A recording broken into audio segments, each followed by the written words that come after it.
My name's Mike Davis. I'm an IT consultant, and in 1978, when I was at university, some of my friends and myself, we went on a camping trip to a place called Sgrechen Woods in North Wales, and I must admit, it changed my life forever. I worked for South Wales Police for about 15 years. It can be quite common to have calls, particularly about the woods. Apparently the area is known to be, and I don't want to use the word, particularly in light of what happened with us, that the place essentially was haunted.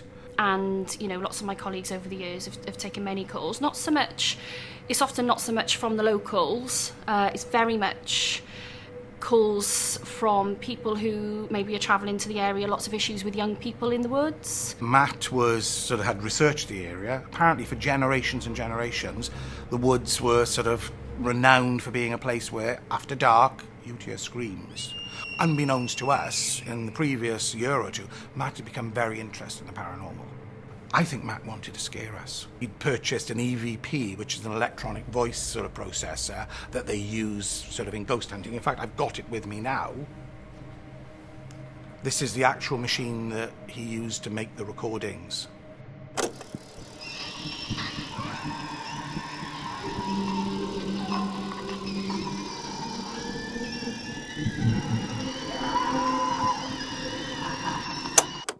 But that was the only time in my life where I genuinely started to think, there's something not right here. Anyway, we set the tents up, we put the barbecue on, we're having our steaks, etc., cracking beers, etc., etc. And then Matt then just starts telling us a bit about the history of the place. I was a bit spooked, but, you know, as you do, after a couple of beers, I went to bed, just like for the other guys. I had no problem sleeping. The problem was that while I was asleep, I had the worst nightmare I've ever had in my life. So I woke up after this nightmare, and I can remember the torch just went onto Matt's tent, and the tent was open. But worse than that, the tent itself seemed to have been like damaged, like it had been attacked. There were like rips on it, like someone with a knife or something with claws had attacked it. And then we saw what appeared to be blood. I'd woken Joel up by then, and Joel then said, we've got to go look for him, we've got to find him. It was pretty scary. And then we started to see things. Literally, behind some of the trees were figures. Men with foxes' heads and with claws, and they were like looking at us.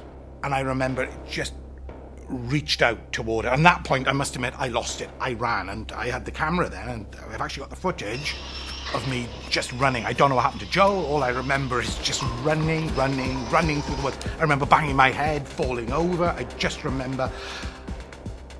And then the next thing I know, then it's morning.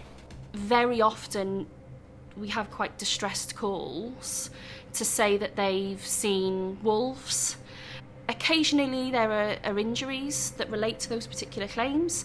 Other times you're just dealing with somebody who's quite stressed, but we do always send somebody out. I'm apparently found by the side of the road.